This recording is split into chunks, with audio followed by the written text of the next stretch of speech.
Oi, oi, meu nome é Karina, esse é o Bocarina, e hoje eu vou falar das minhas leituras de outubro.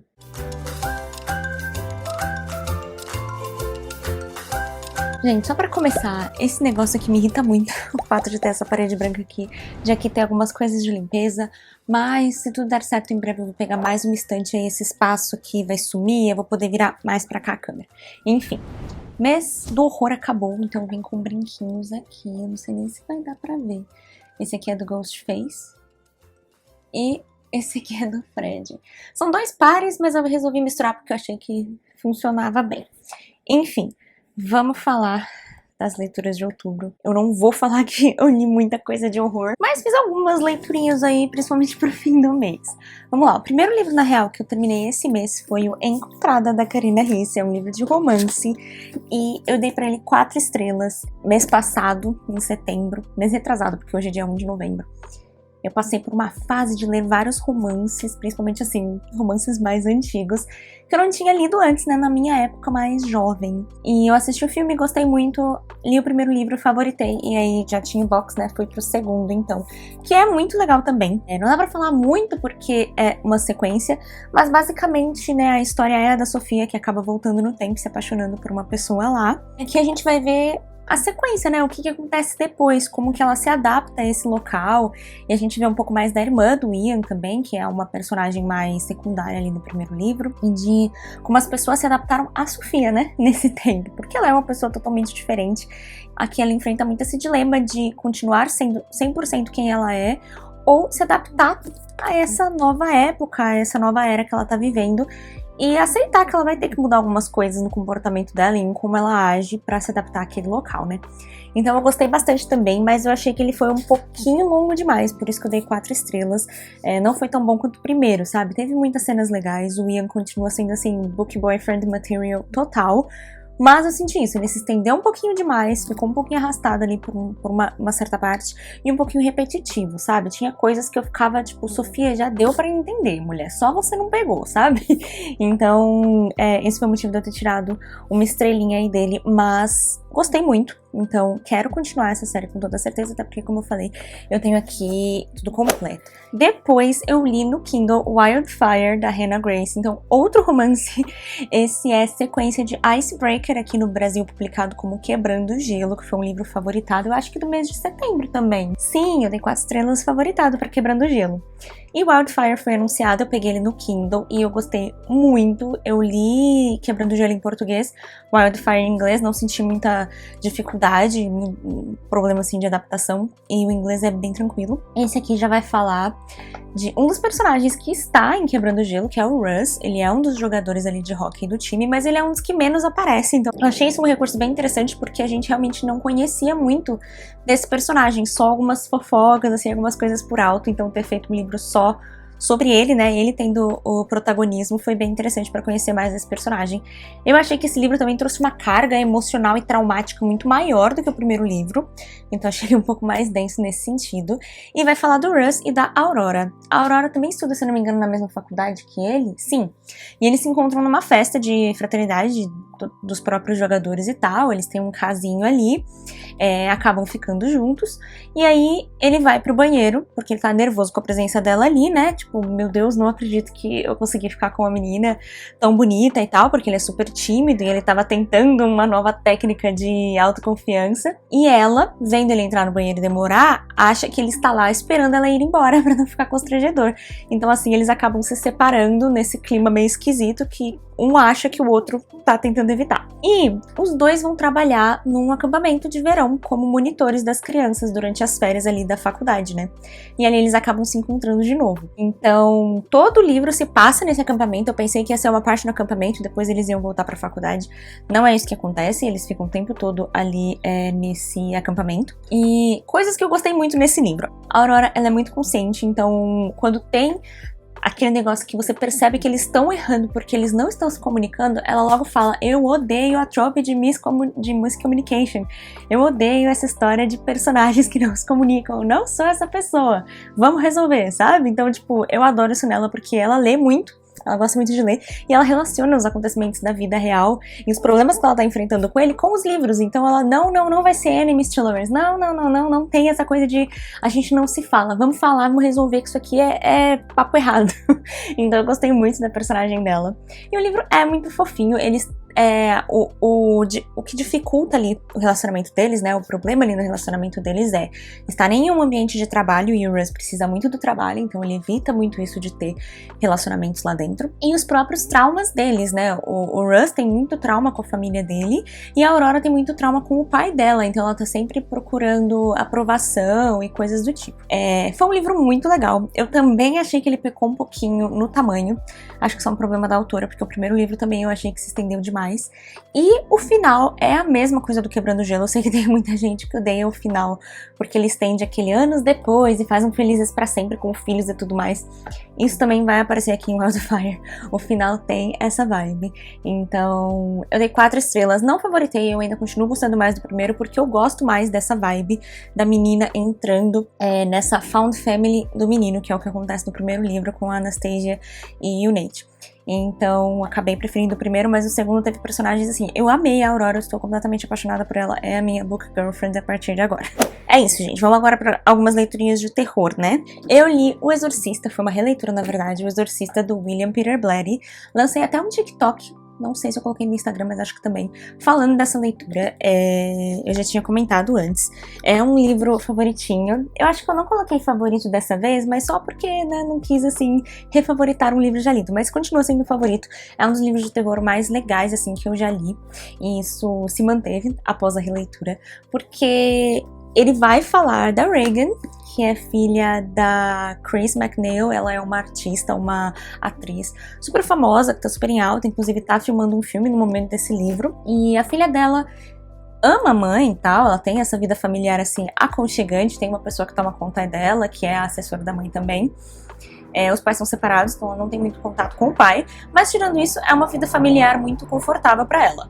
Porém, ela fica bastante parte do tempo do dia dela sozinha. Então ela acaba brincando com algumas coisas, ela acha tabuleiros Ouija, começa a mexer com essas coisas, inventa um amigo imaginário ali, né, entre aspas, que ela começa a falar pra mãe, e coisas estranhas começam a acontecer com ela começa a ter uma mudança de comportamento, a cama dela treme, o ambiente do quarto dela se torna muito frio, e isso obviamente assusta a família dela, a mãe principalmente, que começa a levar ela em médicos pra examinar todo o possível. Ela cita que, passei mais de 80 médicos, eles fazem todos os tipos de exame possíveis e invasivos na Regan pra tentar descobrir o que tá acontecendo, se é uma dupla personalidade, um trauma psicológico, enfim. Até chegar à possibilidade e à sugestão de um exorcismo. O que eu gosto muito nesse livro é que ele não bate martelo em nada. Então, ele não fala um demônio possuindo o corpo da menina e precisa de um exorcismo, e ele não fala é um problema mental. Você fica ali acreditando no que você quiser, porque ele dá essas duas possibilidades, mesmo quando os próprios médicos sugerem o exorcismo, porque ainda assim eles citam que ela pode ter sido induzida ou sugestionada por meio do tabuleiro Ouija e de livros que ela teve contato que falam sobre esse assunto, a ter essa psicose, essa dupla personalidade de achar que tem alguém invadindo o corpo dela, que eles não conseguem encontrar nada nos exames dela. O cérebro dela tá totalmente normal, todos os outros exames saem totalmente normais, mas eles ainda assim não descartam essa possibilidade de ser um problema, um transtorno psicológico. Então eles sugerem para a mãe, depois de muitas visitas aos médicos, internações, remédios fortes que não conseguem controlar ela mesmo assim, eles sugerem que talvez a melhor solução seja fazer um exorcismo, não porque eles acreditam que ela esteja possuída, mas que por ela ter sido induzida ou como eu falei, ter essa sugestão muito forte de que tem alguém dentro dela, o exorcismo talvez possa fazer isso como se fosse um efeito placebo, de ela crer que está sendo exorcizada e melhorar. Então fica aí a critério do leitor se ele vai acreditar ou não no que tá acontecendo. E esse é um dos aspectos que eu acho mais legais nesse livro. E é uma história muito legal. A gente vai conhecer também os padres, né? O padre Carras aqui, que é o principal, a gente vê muito também dele, e da perda de fé que ele tem, né? Ele tá passando por um momento difícil ali, onde ele é um padre e um psicólogo. Ele tá passando por um momento em que ele não tá mais se encontrando ali na fé com Deus, e isso é complicado para um padre, né? Mas é ele que acaba sendo procurado quando a mãe da Regan não tem mais pra onde correr. E, enfim, é um livro muito, muito bom. Eu gosto muito desse livro, eu gosto muito do final. E é perfeito, gente. Super recomendo. Essa edição aqui é da HarperCollins, ela imita um corinho. É capa dura, tem algumas ilustrações. Na verdade, é só a folha de guarda mesmo. E logo depois, na verdade, ao mesmo tempo que eu tava lendo esse livro, eu estava lendo este aqui, que é da Dark Side, e se chama O Exorcista Segredos e Devoção. E é linda, a edição tá muito da hora, muito legal mesmo. Esse sim já tem muitas imagens, e veio com alguns brindes, veio com slime, enfim, coisas super legais, tem muita coisa. E ao longo do livro também tem muitas imagens do filme, porque ele vai passar quadro a quadro do filme explicando por que aquela cena foi feita, por que aquele ângulo foi escolhido, o que os personagens estavam tentando passar naquela cena, quais são os easter eggs, o que aquela cena vai mostrar de algo que vai vir, sabe? Tipo, ele fala, por exemplo, de um cara cego que aparece em algum momento ali, que vai referenciar o final do filme quando tal coisa acontece, sabe? Esse tipo de coisa. Ao mesmo tempo em que ele vai nos narrando como foi a produção, tanto do livro quanto do filme. Porque esse livro aqui, ele é baseado em um caso real, que é o do O Exorcismo, um livro publicado pelo Thomas B. Allen, que antes de ter sido publicado pelo Thomas B. Allen, o William Peter Blatty queria escrever sobre, mas ele não conseguiu ter o apoio da família desse garoto para escrever esse livro, então ele acabou escrevendo essa obra mais ficcional, que é O Exorcista. E aqui a gente tem também, acho que é William Friedkin, alguma coisa assim, o nome do diretor, e a gente vai ver todas as divergências que eles tiveram, o autor e o diretor, para chegar no filme clássico de O Exorcista.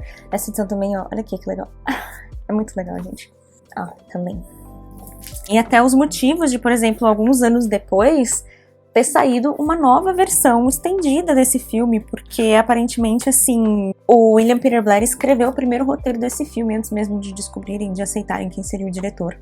Eu acho que a edição dele, o roteiro dele tinha mais de 3 horas de filme, e aí quando o diretor entrou, ele falou, não, isso não vai rolar, e cortou muita coisa que o autor considerava super importante, e que tendo lido o livro, realmente eu acho que eram importantes, como a conversa entre o padre Carras e o padre do Exorcista, que eu esqueci o nome dele, agora sumiu. Mas o que, né, vai efetivamente realizar ali a primeira parte do exorcismo por ter mais experiência, eles têm uma conversa de por que a menina, a Regan, foi possuída e o que ela teria feito pra merecer isso, e como, na verdade, isso não tem tanto a ver com ela quanto com as pessoas em volta e a fé das pessoas em volta. Esse é um diálogo meio crucial ali no filme, que não existe, foi cortado pelo diretor. A cena final também do investigador e do padre, que era ali melhor amigo do padre Carras, tendo um fechamento sobre a história dele, também não tem, cortaram também. Então, muitas dessas pequenas coisas que o diretor dizia não precisa pôr porque vai ficar subentendido. Até a cena final, que acontece com o padre Carras, ele não quis deixar muito explícito porque ele achou que as pessoas entenderiam e ficaria subentendido, e não ficou. Isso é uma coisa que eu achei muito engraçada, porque ele ficou, não, vai aumentar muito o tempo de filme, vamos deixar mais simples porque as pessoas vão entender, e ninguém entendeu.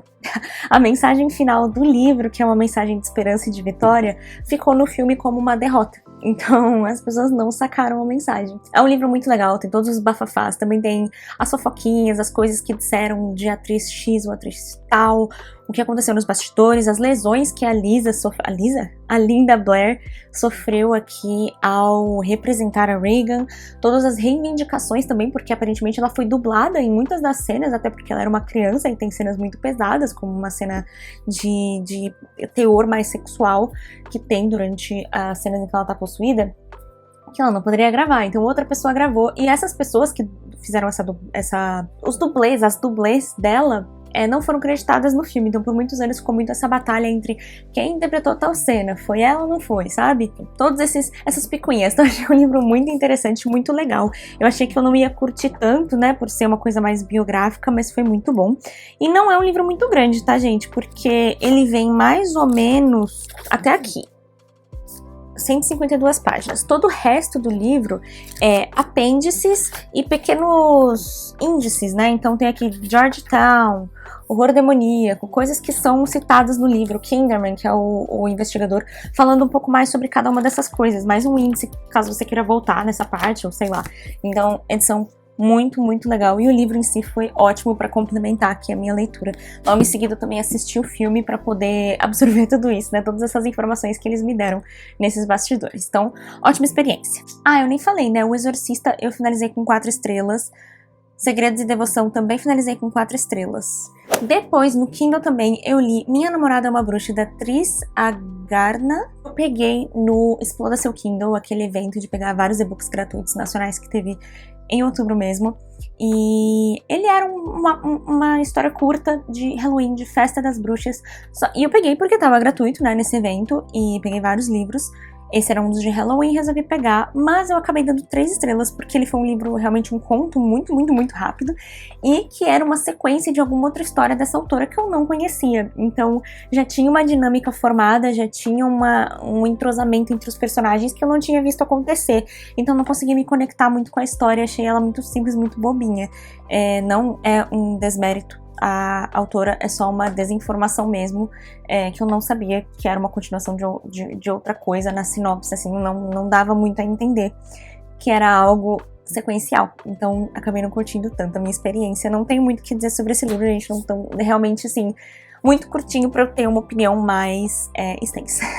Aí no Kindle também eu li o The Ashes and the Star-Cursed King, da Carissa Broadbent, que é a sequência de The Serpent and the Wings at Night. O primeiro livro eu li acho que em setembro, que é um livro sobre vampiros. Eu comentei sobre ele no vídeo do mês passado, então vocês podem dar uma olhada por lá. E esse livro finaliza essa duologia. Eu acabei demorando muito mais tempo para ler esse segundo livro do que eu demorei para ler o primeiro, que eu já tinha até achado que eu demorei uma certa quantidade de tempo, porque ele é bem mais denso e muito mais arrastado.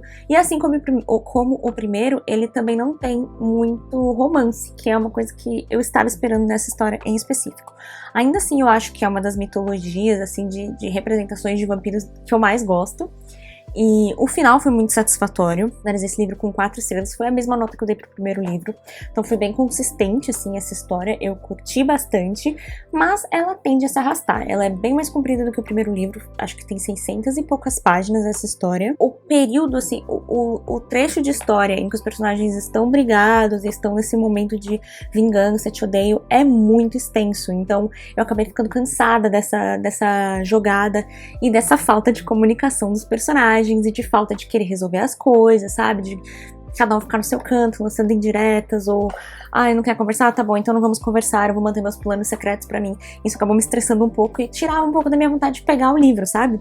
Então no final do mês eu falei, não, agora eu vou sentar e vou ler isso aqui e vou terminar. E aí realmente eu acabei também fazendo isso, bem na parte em que eles estão se reconciliando e que volta a ter um romance.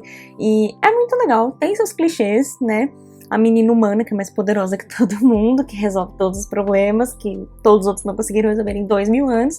Tem esses clichês, mas é uma história muito boa. E o Rain é um personagem perfeito. Eu amo esse personagem. E a mitologia em si, gente, a fantasia que tem nesse livro relacionada aos vampiros é muito boa. Eles são divididos ali em casas. E o legal também essa primeira duologia faz parte da The Nightborn Duet, que é essa raça de vampiros, essa casa de vampiros, que são os Nightborn. Mas a gente tem outras 2 casas que vão ser as próximas histórias da autora, então ela vai lançar mais, não sei se vai ser mais 2 duologias, ou enfim, mas a princípio mais 2 duologias, cada uma em uma casa, então eu achei isso super legal. E a história aqui se fechou muito bem. Eu não sei se a gente vai voltar a ver esses personagens nas próximas duologias, porque nessa aqui, por exemplo, a gente vê um pouco de uma das casas, a outra tá totalmente avulsa e jogada em outro canto. Pelo que eu entendi, o próximo livro a gente vai ver uma personagem, pelo menos, da que a gente já tem aqui, que se for a que eu tô pensando, que é a Mishi, não sei falar, eu sempre falo Misha, mas eu não sei se é o nome dela. Eu vou amar porque eu amo essa personagem, eu quero muito saber mais sobre ela, faria sentido também, então estou animada. E com certeza continuarei lendo essas outras histórias, duologias, etc. A autora escreve muito bem, eu só achei isso, ela pecou ela não, né, talvez eu não estivesse muito no clima da história e se arrasta um pouquinho demais pra mim. Aí eu li mais um terrorzinho, que foi a Nova Jaguaruara, do Maurício Lopes, também no Kindle. Tinha esse livro já em e-book há muito tempo, tipo anos, talvez uns 2 anos, que eu comprei ele em alguma promoção e não li. E aí esse mês falei, não vou deixar passar, vamos pegar isso aqui. E foi muito bom, eu fiquei muito surpresa e dei 4 estrelas também. Ele vai falar dessa região, que é a Nova Jaguaruara, que é uma cidade em que todos os dias, à meia-noite, acaba a luz por 1 minuto, e todo mundo aceita, tá tudo bem, tem esse mistério aí rolando. Muitas pessoas desapareceram também nessa cidade, e eles têm ali um certo medo de uma igreja que tem, não exatamente na cidade, mas enfim, saindo, dando uma volta ali pela frente, tem uma igreja que todos eles evitam. Toda a história é narrada entre presente e alguns pontos de passado de diversas famílias que vão se interligando. A gente vê o ponto das crianças logo no primeiro capítulo, que é quando a gente entende um pouco mais dessa igreja, desse mistério dos desaparecimentos. Aí a gente tem sobre um outro cara ali, que é uma figura muito conhecida na cidade. Aí a gente tem sobre a mãe do menino que morreu na igreja, tipo, coisas assim. E o presente é um grupo de pesquisadores e pessoas que vão trabalhar para implementar um novo gerador de energia, vamos dizer. Eles trabalham com isso em várias cidades e eles estão ali para pesquisar se Nova Jaguaruara é apta a ter essa nova energia, que eu acho que é a energia eólica que eles estão pesquisando. Então eles vão pesquisar fauna e flora, pesquisar se é possível fazer os cabeamentos necessários, implementação do maquinário que é necessário naquela região, enfim, eles vão passar um tempo ali pesquisando para ver se é possível. E acabam se envolvendo, claro, na história da cidade, principalmente porque eles vão ter que rodear tanto a nova cidade quanto os arredores inteiros, e as pessoas estão ali falando pra eles, não se aproximem da igreja, tem coisas estranhas acontecendo, e mesmo sem querer eles acabam se envolvendo muito nisso e indo parar nessa igreja, é óbvio. Então assim, eu gostei muito do livro, mas eu tirei uma estrela porque o final pra mim tava muito bom. E daí teve meio que um epílogo ali, em que um personagem tem um encontro ali meio sobrenatural que eu achei que não era necessário, sabe? Eu não sei, aquilo foi a cena que me incomodou no final do livro, que é o personagem do Vicente com um elemento sobrenatural. Quem leu vai saber. Eu não gostei daquela cena nem um pouco. Pra mim aquilo foi totalmente desnecessário, então foi o que eu acabei tirando ali uma estrelinha, mas foi uma história muito boa. Obviamente é nacional, tá disponível no Kindle Unlimited, pelo menos estava aí esse mês, como eu falei, eu havia comprado em alguma promoção, mas vale muito a pena. E eu vi que ele tem outra história que todo mundo fala também, que é alguma coisa de galinhas. Eu não sei se chama Galinhas ou Galinheiro. Título estranho, sinopse estranha, mas todo mundo fala muito bem, então vou tentar ler também. Vale muito a pena esse aqui, gente. Aí também, finalzinho do mês, eu acho que no último dia, sei lá, eu li Máquina do Tempo, do H.G. Wells. Sem nenhum motivo, ficção científica, não tem muito a ver com terror, mas esse livro tava parado aqui na minha estante já fazia um tempo, foi presente do meu marido de aniversário, eu acho, e me dá muitos livros. Amém, né? A amor da minha vida, mas não lembro exatamente quando. Mas ele me deu esse livro, toda vez que eu olhava pra esse livro eu achei ele muito bonito, queria ler. Li e dei 3 estrelas.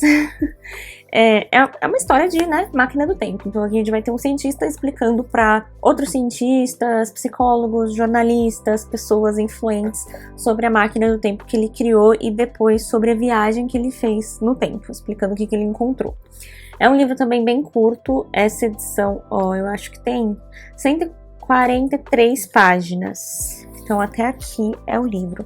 Aqui tem contos brasileiros e algumas outras informações, mas principalmente contos de autores brasileiros sobre viagem no tempo, que eu achei bem legal. Tem o Felipe Castilho, por exemplo, que eu gosto bastante. Cada um aqui com sua historinha de viagem no tempo. Se chama Tempo e Outras Viagens, essa parte. Mas então, gente, sobre o livro, eu achei ele muito simples, muito bobo, sabe? Tipo, uma história, sei lá, não olhei e falei revolucionário. Só que isso, pra mim, analisando, sendo um livro clássico da ficção científica, não tira o mérito do autor e do livro. Eu acho que isso tem muito a ver com o fato de que, assim, minha opinião, você, leitor, que está consumindo muitos livros, quanto mais tempo, se é do seu interesse ler livros clássicos, quanto mais tempo você demora para pegar um livro clássico, mais banal e simples ele vai ficar, porque você vai ter consumido muitas outras histórias que foram baseadas nesse livro, sabe? Então eu já li muitas outras histórias que vão falar de viagem no tempo, muitas outras ficções científicas também, que estão falando sobre esse tipo de assunto de uma forma que me agradou muito mais.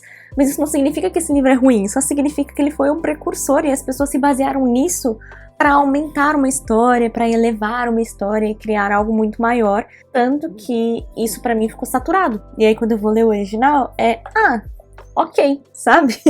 Então eu acabei me decepcionando porque eu esperava uma coisa muito mais. Eu esperava o que eu encontro quando eu leio Arthur C. Clarke ou Isaac Asimov, que eu termino o livro tipo, sabe? E não foi isso, foi uma história ok. Então, edição bonita e tal, mas foi isso pra mim, foi legalzinho. Eu não tiro o mérito do livro, é somente isso mesmo. Eu achei que já o básico, o original se tornou muito básico frente a tudo que eu já li baseado nele.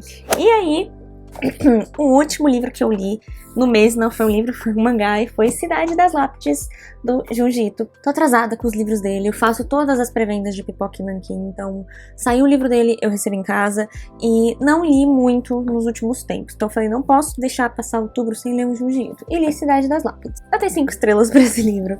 Na realidade, eu acho que ele tem, vamos supor, 11 histórias, e eu já conhecia 5, o que é uma coisa que pode acontecer com esses mangás, porque a Pipoca e Nanquim traz edições coletâneas que já existem lá fora, né? Já existe lá no Japão e etc, montada desse mesmo jeitinho eles traduzem. Então, nas próprias edições de Pipoca e Nanquim, vocês vão encontrar contos que estão nesse livro, no outro livro, repetida. Porque foi assim que eles juntaram lá fora. Então aqui eu já conhecia pelo menos 5 dessas histórias.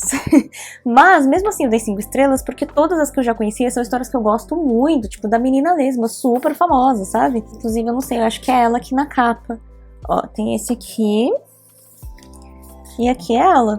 É uma história super famosa. Então, eu gostei bastante. E as que eu não conhecia, eu também gostei bastante. Então, foi uma ótima leitura pra fechar realmente o mês do horror. Eu vou ler aqui pra vocês quais contos tem, pra quem, né, tá acompanhando edições, etc. Tem Cidade das Lápides, que eu já conhecia. Casa dos Camaradas, essa eu não conhecia. Garota Lesma, conhecia. Janela da Vizinha. Encalhe, conhecia. Antepassados, conhecia. Um Longo Sonho, conhecia. Um Longo Sonho, conhecia. E tem o Estranho Conto do Túnel, que eu gostei bastante. Estátua de Bronze, também foi... Nossa, esse aqui foi muito legal. Papilhos e Conto Sanguinário da Vila Shirosuna. Então, esses são os contos presentes aqui nessa edição. Esse é o marcadorzinho de olhos de sempre. E, enfim, vale super a pena, gostei bastante, veio com as cartinhas de tarô. Eu não vou lembrar quais vieram, gente, porque eu já juntei todas. O meu deck de cartas de tarô tá quase completo. Eu já falei isso pra vocês várias vezes, toda vez que eu recebo um livro do Junji Ito. Eu falo sobre essas cartinhas, porque todos os livros, os mangás lançados do autor esse ano vieram com 4 cartinhas de tarô com os personagens do autor, para no final montar um deck de 30 e poucas cartas, 32 cartas. Eu achei que seriam cartas de tarô, tipo, com os nomes mesmo, não são só inspiradas, tem os personagens, os nomes deles e o número da cartinha. E faltam somente 2 deckzinhos, né, 2 sets de cartinha para completar. Um é o do próximo lançamento, que é Zona Fantasma, já tô com pré-venda, aí vai vir um setzinho de 4 cartas e uma caixinha já para colocar todos eles.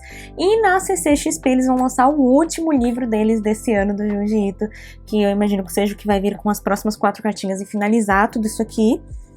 Então, estou animada. E é isso, gente. Eu não vou lembrar quais vieram, mas tá aqui, deckzinho quase completo. Inclusive, falando em CCXP, eu vou estar lá no domingo, último dia de evento, dia 3 de dezembro, que é o aniversário do meu marido, inclusive. Vamos passar o aniversário dele lá. E eu comprei no susto o ingresso, porque o Junji Ito vai estar nos 4 dias de eventos presente lá. Eu acho que o único dia que ele não vai estar autografando é na sexta-feira. Tem que dar uma checadinha. A Pipoca e Nanquim colocou lá o cronograma dele no Instagram. Mas ele vai estar autografando no domingo, ainda bem, porque eu comprei o ingresso especificamente pensando nisso. Porém, só vão ter 50 senhas, e eu achei isso uma sacanagem, porque é pouquíssimo. Mas, mesmo assim, né, vamos lá, eu vou tentar, nem que seja uma fotinha de longe, assim, estive no mesmo, respirei o mesmo ar que Junji Ito. E, obviamente, ele só vai autografar livros da Pipoca e Nanquim. Enfim, gente, é isso. Esses foram todos os livros que eu li em outubro. Eu achei que o mês ia ser bem ruim, porque eu não tava muito leitora. Mas até que foi ok, foi uma boa quantidade de livros, e livros de qualidade. Eu gostei de quase todos os livros que eu li esse mês. A maioria ficou em 4 estrelas, né? Então foi bem satisfatório. Em novembro não sei como vai ser o meu ritmo de leitura. Já saiu, ou tá pra sair alguns vídeos sobre TBR às cegas, misteriosa. Espero que vocês tenham gostado desse vídeo. Se você gostou, não se esqueça de deixar o joinha aqui embaixo pra ajudar na divulgação do canal. E a gente se vê no próximo vídeo. Tchau, tchau!